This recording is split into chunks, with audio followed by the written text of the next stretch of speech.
Bonjour à tous, bienvenue pour cette nouvelle vidéo. On se retrouve ici dans mon bureau parce qu'on va se mettre sur l'ordinateur pour voir comment créer un programme de sèche pour l'été. Pour ceux qui ne me connaissent pas, je suis Jérôme Poison, éducateur sportif depuis 2003. J'encadre en présentiel mais également en ligne depuis 2014 et donc j'ai énormément de programmes à envoyer, à créer donc au fil des semaines et ça depuis des années. Aujourd'hui, je vais vous montrer comment créer un programme de sèche pour hommes. Et si ça vous plaît, on pourra faire pour femmes et pourquoi pas faire la première partie, la deuxième partie. Ce sera en fonction de vos commentaires, de vos likes et de vos envies par rapport à ce sujet. Qui dit programme de sèche dit programme d'entraînement et nutrition, ça vous le savez. Donc on va avoir un premier programme et la partie nutrition juste après. Donc je vais prendre mon modèle sur moi en termes de nutrition parce que ça va correspondre à pas mal des abonnés. Et au niveau entraînement, donc je vais vous montrer un petit peu ce qu'on peut faire. Et après, donc on va voir ensemble les techniques d'intensification, le pourquoi du comment. Donc là, on va se plonger dans l'ordinateur et on va passer de l'autre côté de l'écran. Allez, c'est parti.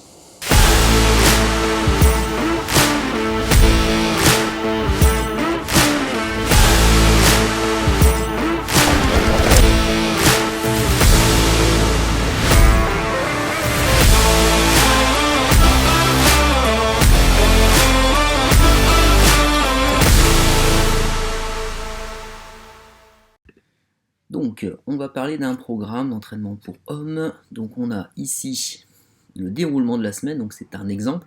On prend l'exemple d'une personne qui s'entraîne 4 fois semaine, ce qui est déjà pas mal, compte tenu du contexte actuel, où c'est pas évident de se dégager du temps pour aller à la salle, gérer la vie de famille et compagnie. Donc, première séance, pec triceps, classique, les pecs du lundi. Évidemment, j'aurais pu le mettre un autre jour, parce que moi je fais pas les pecs le lundi, mais bon, c'est tellement une tradition que j'ai décidé de vous faire plaisir, on va laisser ça le lundi. Cuisse, mollets, abdos, repos, dorso, biceps, abdos, et trapèze, épaules, abdos. Et vous avez vu donc 3 fois 15 minutes de cardio apparaissent, et je vais expliquer pour ça le pourquoi du comment. On a des méthodes, donc 2 méthodes sont sélectionnées, le biceps et le 8 à 6. Donc là, je vais expliquer ce que c'est également. Neurotype, on verra ça par la suite, j'en ai déjà fait une vidéo là-dessus d'ailleurs. Alors, donc ça c'est un schéma comme ça, bien sûr, si on s'entraîne 5 fois, bon bah dans ce cas-là, vous enlevez les bras, vous les assemblez, par exemple, pour les mettre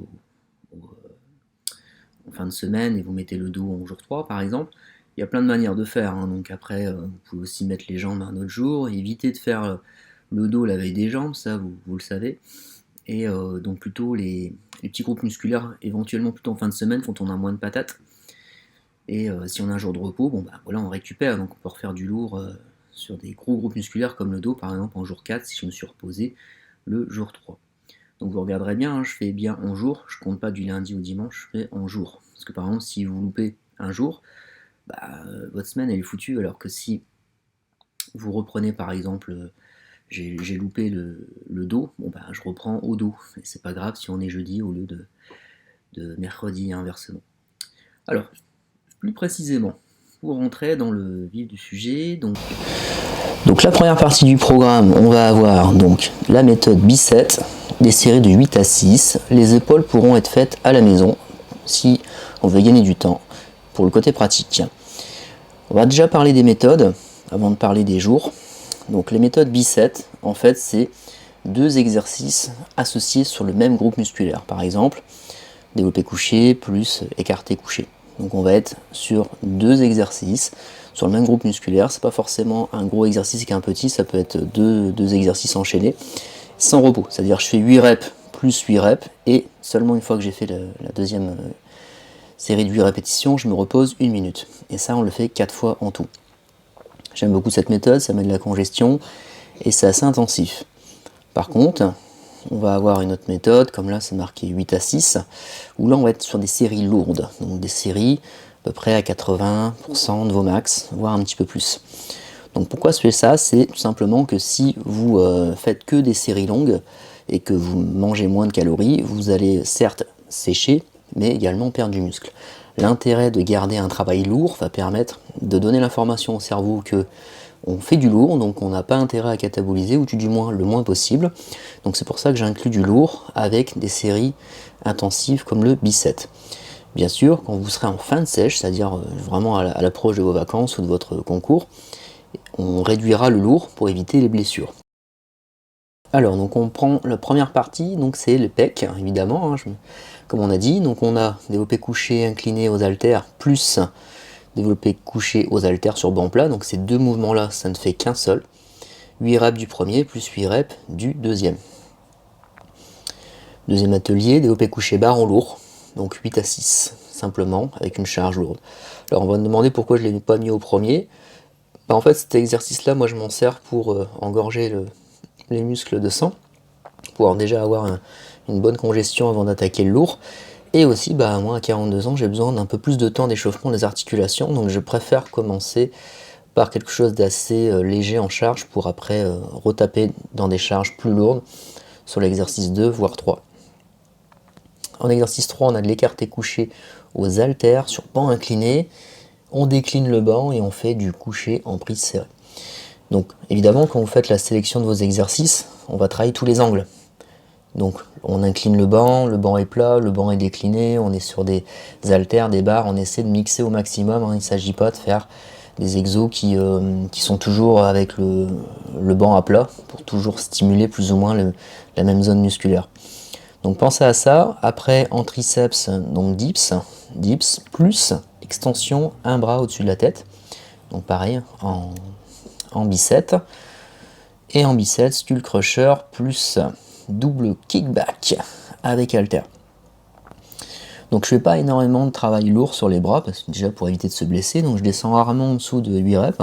C'est pour ça que les bras, moi je les fais plutôt en biceps, ça réagit très bien. Après, voilà, ça c'est mon point de vue. Autre technique aussi, du développé couché en iso-surmontoire. Alors je ne sais pas si vous connaissez cette technique. L'iso-surmontoire. Hop. Donc là, je coupe le son, mais je vais l'avancer. Donc en fait, c'est une méthode où on va pousser contre quelque chose qui ne peut pas bouger. C'est bien parce que c'est beaucoup moins traumatisant. Et bon, il y a une pression à mettre, hein, je vais vous montrer. Ici, donc là je me mets sous la barre et en fait je vais placer les racks d'appui barre d'une manière où je vais pouvoir aller pousser en dessous. Évidemment, si la vidéo veut bien se lancer. Ça y est. Donc passer la barre en statique, crescendo, c'est-à-dire je pousse, puis je pousse encore plus fort. Je pousse encore plus fort pendant 7 secondes à fond. Et après je relâche. Donc ça fait une série. C'est ce qu'on appelle la méthode iso-surmontoire. Donc voilà, si vous ne connaissiez pas, c'est à tester. Alors c'est un peu technique parce qu'il faut réussir à placer les barres comme on peut, hein, par rapport au matos qu'on a dans sa salle. Et ben, en dernier, on fait toujours les abdos, hein, parce que le but c'est quand même d'avoir de six-packs pour l'été. Donc négligez pas les abdos. En jour 2, les cuisses. Donc je commence par les mollets. Alors après... pourquoi je commence par les mollets de mon côté? Parce que bah, c'est pareil, je suis long à chauffer, donc je suis un diesel, hein, donc du coup j'aime bien commencer par les mollets, et après par des petits exos, des fentes arrière, des leg extensions, donc des exercices qui vont commencer vraiment à me chauffer tout en évitant de me blesser.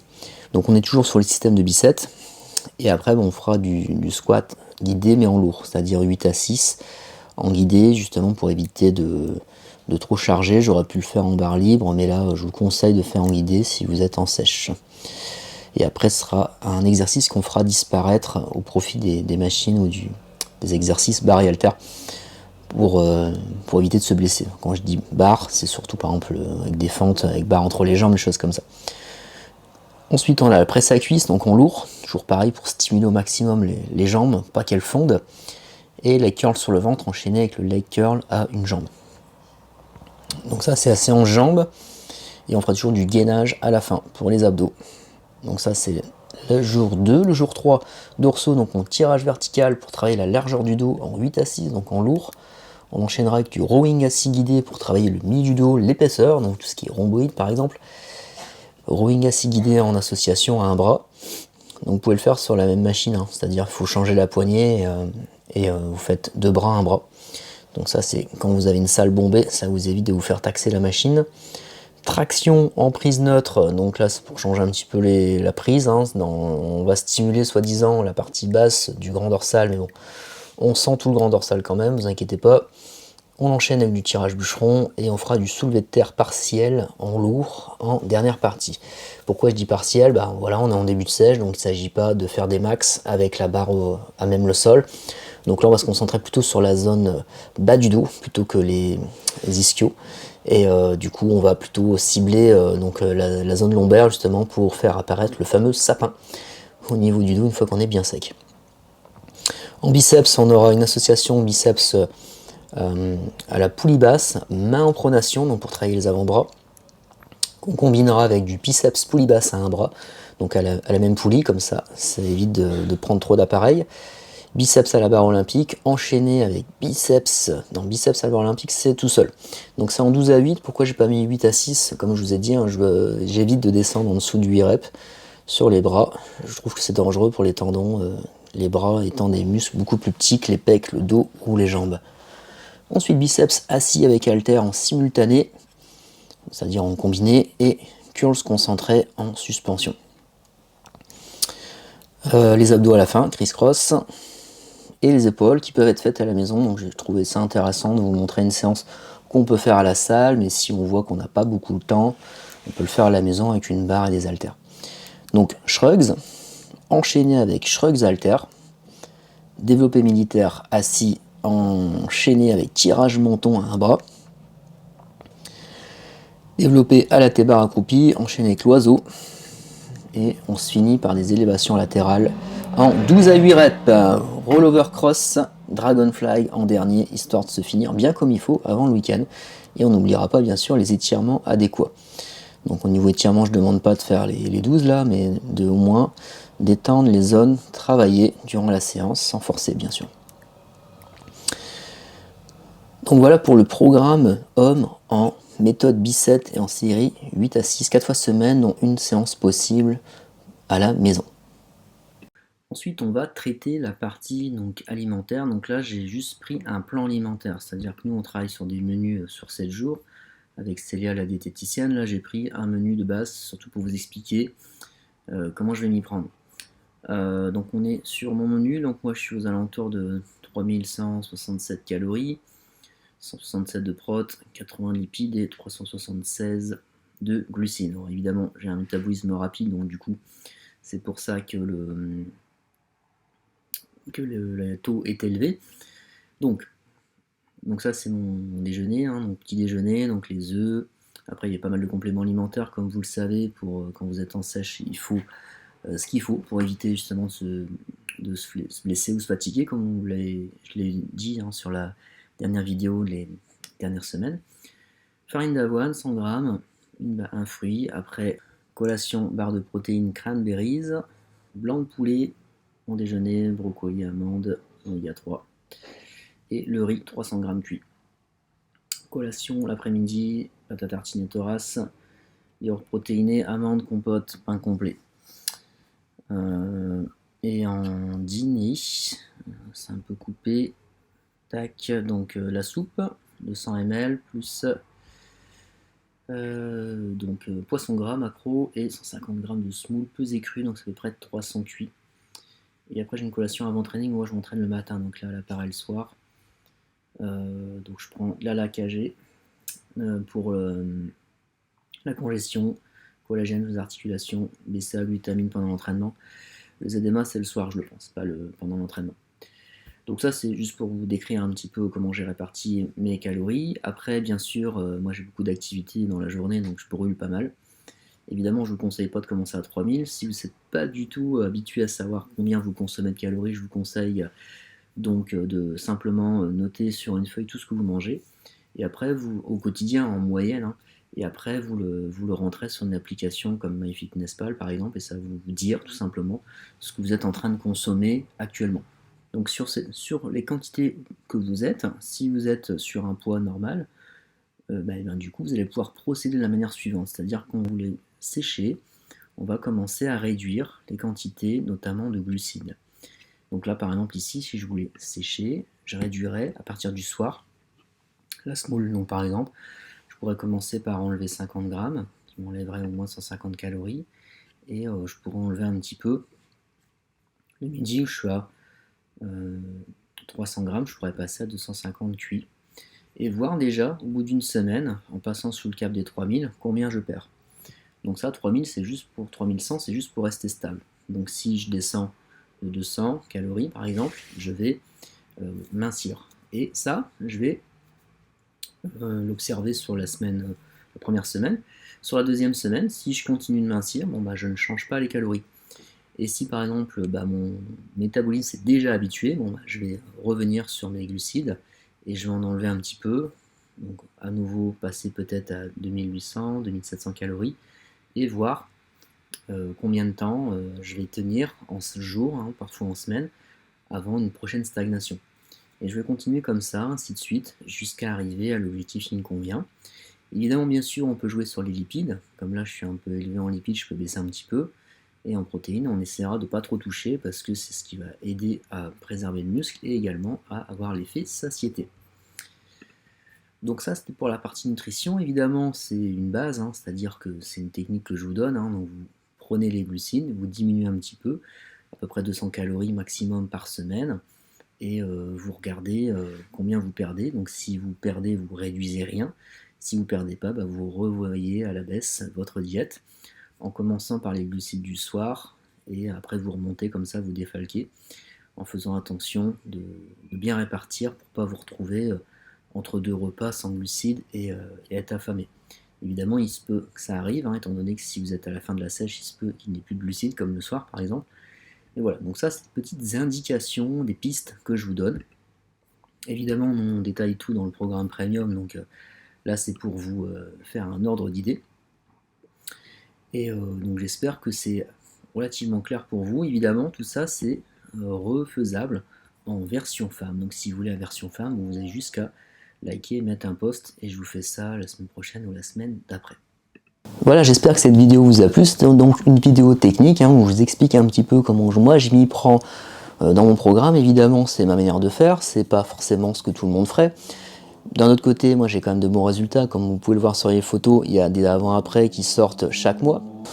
Le tout étant d'avoir un suivi, c'est-à-dire qu'à partir du moment où vous rendez des comptes et vous suivez bien le programme, la nutrition, évidemment, ça ne peut que bouger. Si vous voulez le faire par vous-même, bien sûr, en suivant ces indications-là, ça sera possible et j'espère que ces conseils seront suffisants pour vous aider. Évidemment, si vous avez besoin d'aide, vous savez qu'on est toujours là. Sur ce, il ne me reste plus qu'à vous demander, encore une fois, de liker, partager, de vous abonner et je vous dis à la semaine prochaine. Bye bye.